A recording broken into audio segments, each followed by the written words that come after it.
कृष्णाय वासुदेवाय हराय परमात्मने प्रणत कृष्णाशाय गोविंदाय नमो नमः। नमो पंकजनाभय नमो पंकजमालिने नमो पंकजनेत्राय नमस्ते पंकजांग्रये। श्रीमद्भागवत महापुराण की जय। श्रीमद्भागवत महापुराण की जय। बद्री विशाल भगवान की जय। नर नारायण भगवान की जय। नारद जी भगवान की जय। श्री कृष्ण देव व्यासदेव भगवान की जय। सुखदेव गोस्वामी जी की जय। परीक्षित जी महाराज की जय। सूत जी महाराज की जय। शौनक आदि ऋषियों की जय। श्रोता बिंदु की जय। भक्तों बिंदु की जय। श्री गुरु महाराज की जय। जय जय श्री राधे श्याम ताई गौर हरि बोल। आज यहाँ पर चर्चा का विषय है श्रीमद् भागवत जी का 10वें स्कंद 48 अध्याय। भगवान का कुब्जा और अक्रूर जी के घर जाना। श्री शुक उवाच अथो विज्ञाय भगवान सर्वात्मा सर्वदर्शनो शैरन्दा कामतप्ताया प्रियमिच्छन् गृहं जजो। श्री सुखदेव गोस्वामी जी राजा परीक्षित से कहा, परीक्षित तदंतु सबकी आत्मा तथा सब कुछ देखने वाले भगवान श्री कृष्ण अपने से मिलने की आकांक्षा रखकर व्याकुल हुए कुब्जा का प्रयोग करने उसे सुख देने की इच्छा से उसके घर गए। कुब्जा का घर बहुमूल्य सामग्रियों से संपन्न था। उसमें श्रृंगार रस का उद्दीपन करने वाली बहुत सी साधन सामग्री भी भरी हुई थी। मोतियों की झालरें और स्थान स्थान पर झंडियाँ भी लगी हुई थी। 14वें तने हुए थे जैसे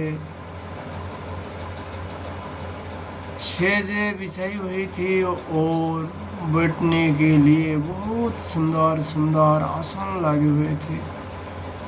धूप की सुगंध फैल रही थी।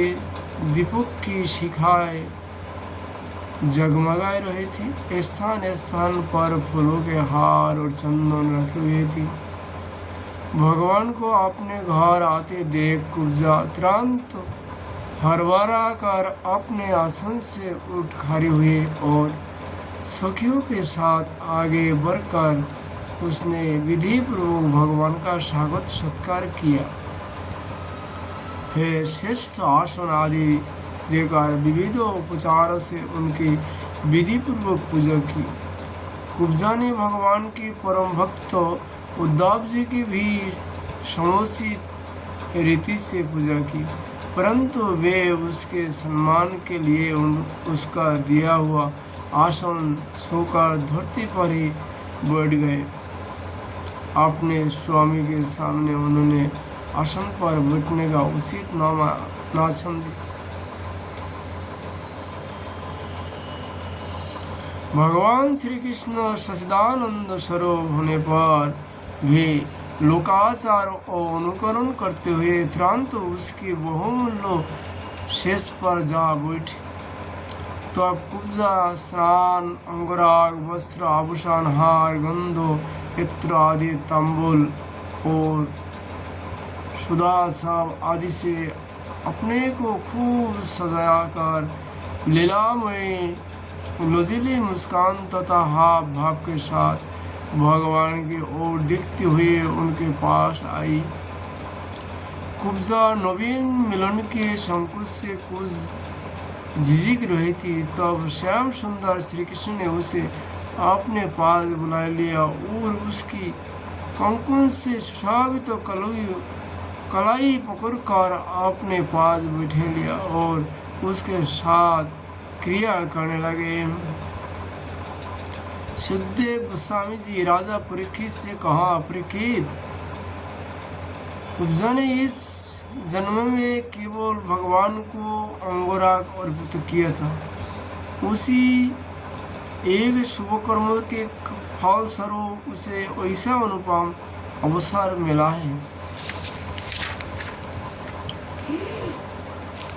कुब्जा भगवान श्री कृष्ण के चरणों की आपने काम संतप्त हृदय वक्षस्थलों नेत्र पर रखकर उनकी दिव्य सुगंध लेने लगी और इस प्रकार उसने अपने हृदय की सारी आधी वेदी शांत कर ली।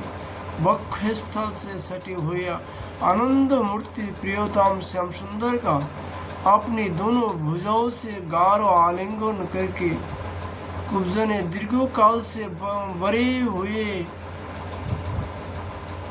विरह ताप को शांत किया। परीक्षित, कुब्जा ने केवल अंगोराग समर्पित किया था, उतने से ही उसे उन सर्वशक्तिमान भगवान की प्राप्ति हुई है जो कैवल्य मुख्यों के अधिष्ठान है और जिनकी प्राप्ति अत्यंत कठिन है, परंतु उस दुर्योगा ने उन्हें प्राप्त करके भी ब्रज गोपियों की भांति सेवा न मांगकर यही मांगा, प्रियोतम, आप कुछ दिन यही रहकर मेरे साथ क्रिया कीजिए, क्योंकि हे कमल नयन, मुझसे आपका साथ नहीं छोड़ा जाता। सुखदेव गोस्वामी जी कहते हैं, परीक्षित, भगवान श्री कृष्ण सबका मान रखने वाले और सर्वेश्वर है। उन्होंने अभिष्ट वर देकर उसकी पूजा स्वीकार की और फिर अपने प्यारे भक्त उद्धव जी के साथ अपने सर्वसम्मानित घर पर लौट आए।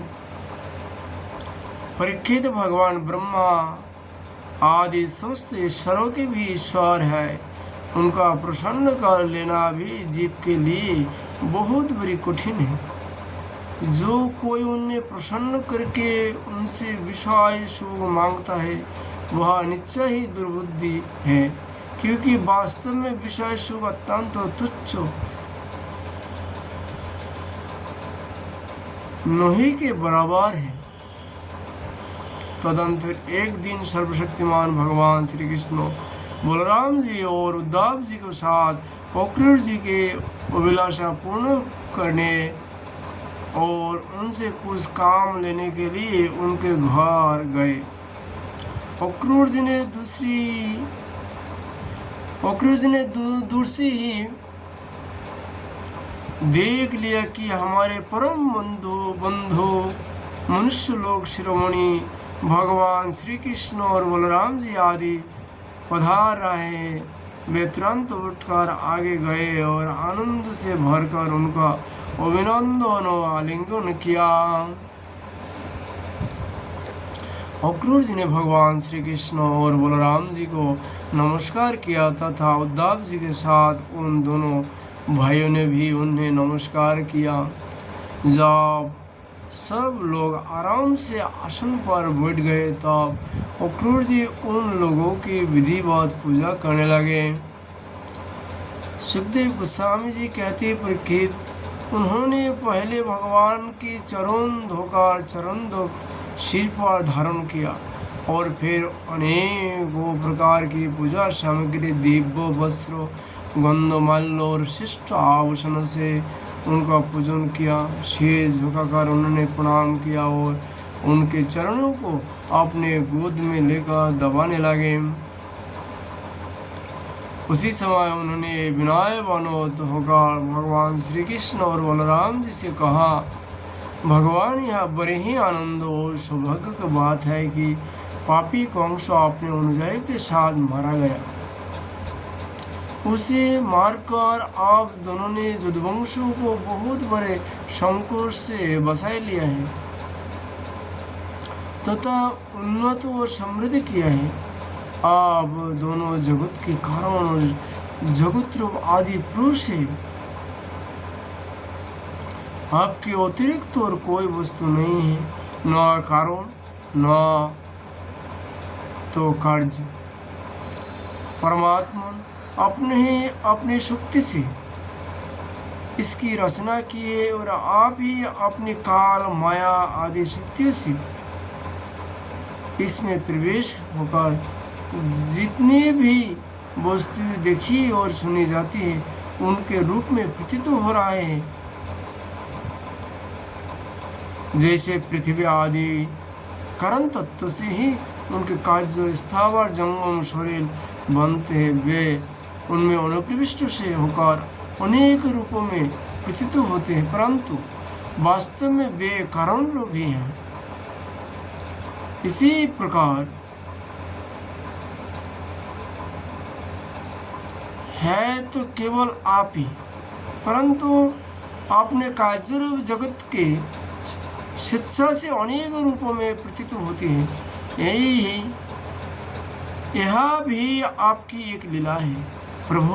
आप रजोगुण, सतुगुण और तमोगुण रूप अपनी शक्तियों से क्रम जगत की रचना, पालन और संहार करते हैं, परंतु आप उन गुणों से अथवा उनके द्वारा होने वाले कर्मों से बंधन में नहीं पड़ते, क्योंकि आप शुद्ध ज्ञान स्वरूप है। वैसी स्थिति में आपके लिए बंधन का कारण ही क्या हो सकता है।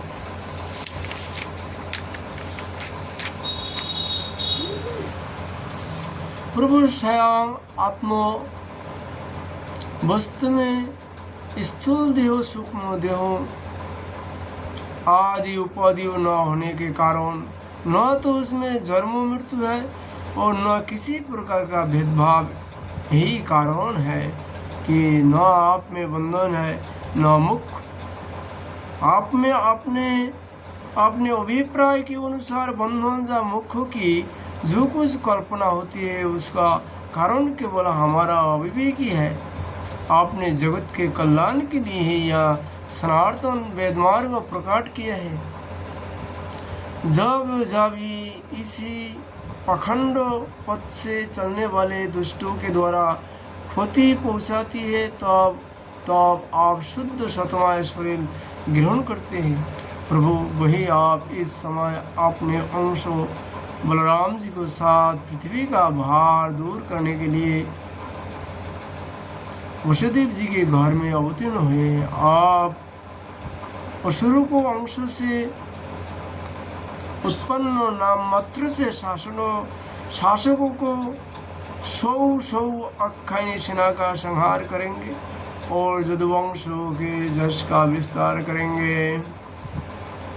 पर भक्त वत्सल भगवान की इंद्रवतीत परमात्मा, सारे देवता, पितर, भूतगण और राजा आपकी मूर्ति है। आपके चरण की धोन गंगा जी तीनों लोक को पवित्र करते हैं। आप सारे जगत के एकमात्र पिता है और शिक्षक है। यही आज आप हमारे घर पधारे। इसमें संदेह नहीं है कि आज हमारे घर धन्य धन्य हो गए, उनके सौभाग्य की सीमा ना रही। प्रभु, आप प्रेमी भक्तों के परम प्रियतम सत्य वक्ता, अकारण हेतु और कृतज्ञ है। जरा सी सेवा को भी मान लेते हैं। भला वैसा कौन बुद्धिमान पुरुष है जो आपके छोड़कर किसी दूसरे की शरण में जाएगा। एक सादे सब सादे सब যায়। काम अकारण सर्व कारणेर कारण। राधा कृष्ण जी को भजन करने का बाद में दूसरों को और भजन करने का कोई आवश्यक नहीं पड़ता। जैसे वृक्षों का ज्वर में आप पानी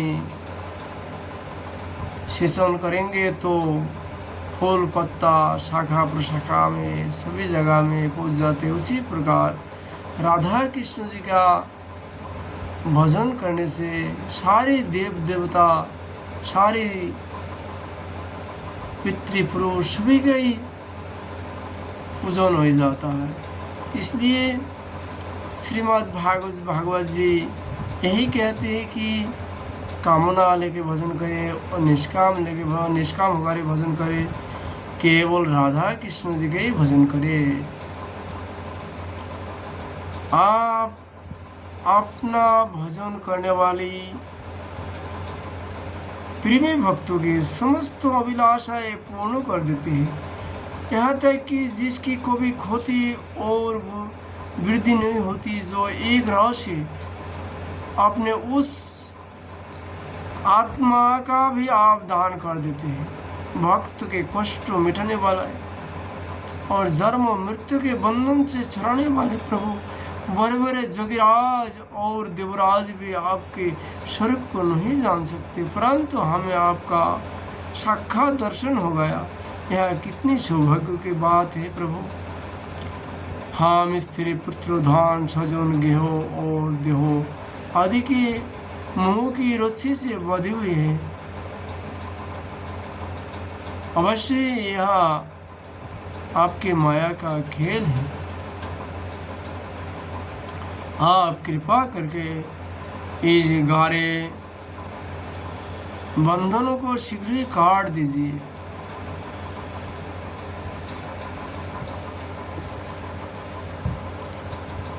सुगोवाचो इत्तार्चितं सन्तोषं भक्तन भगवान हरि अक्रूर सम्मितं प्रहा गिरिभिः सम्मयन्निवः।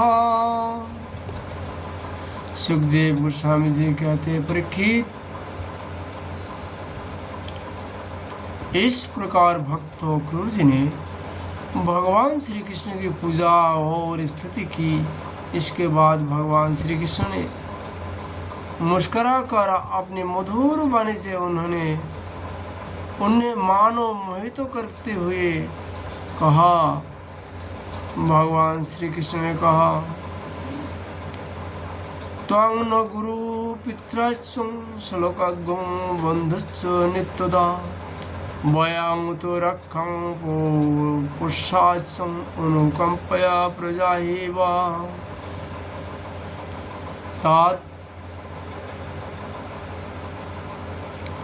आप हमारे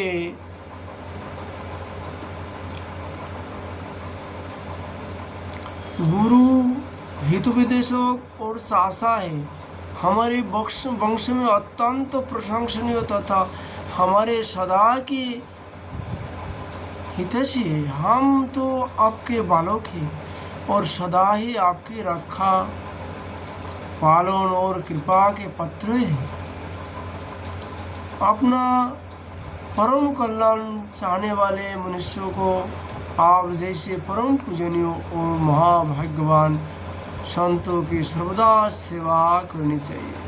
आप जैसे संत देवताओं से भी बरकार है, क्योंकि देवताओं में तो स्वार्थ रहता है परंतु संत में नहीं।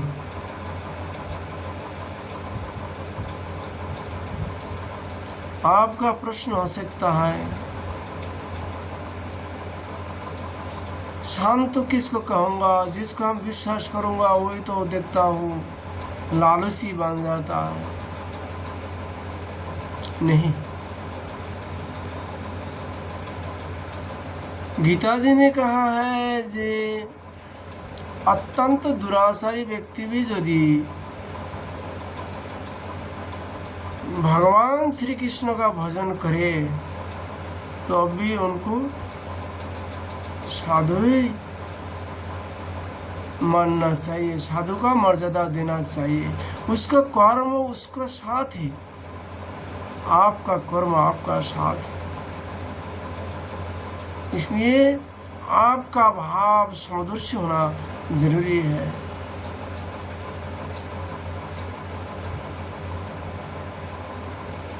केवल जल के तीर्थ, नदी सरोवर आदि ही तीर्थ नहीं है। केवल मिट्टी और शिला आदि की बनी हुई मूर्तियां ही देवता नहीं।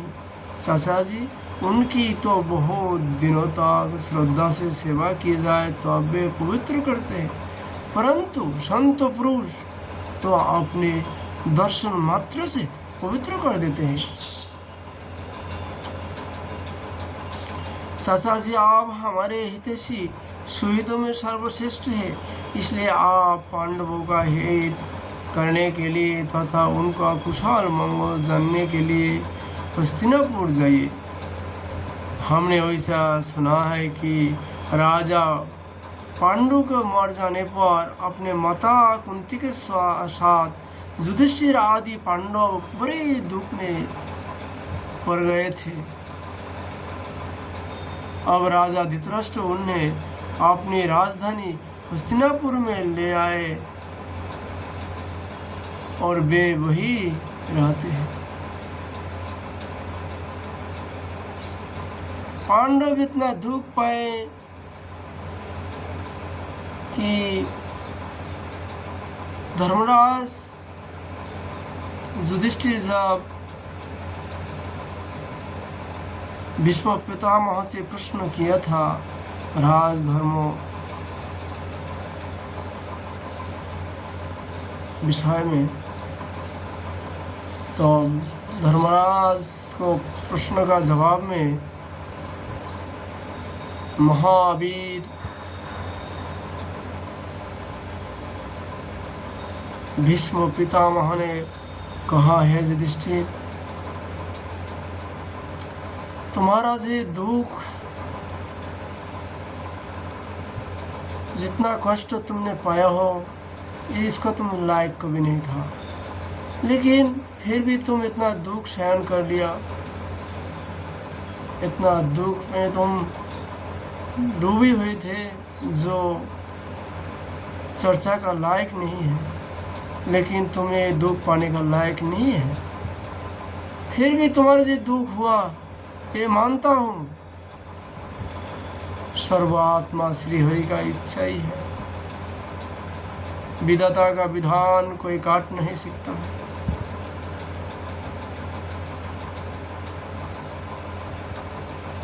आप जानते ही हैं कि राजा धृतराष्ट्र एक तो अंधे है और दूसरे उनमें मनोबल की भी कमी है।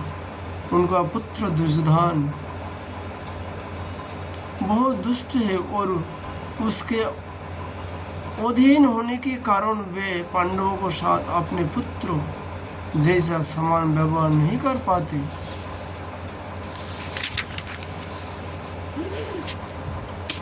इसलिए आप वहाँ जाइए और मालूम कीजिए कि उनकी स्थिति अच्छी है या बुरी।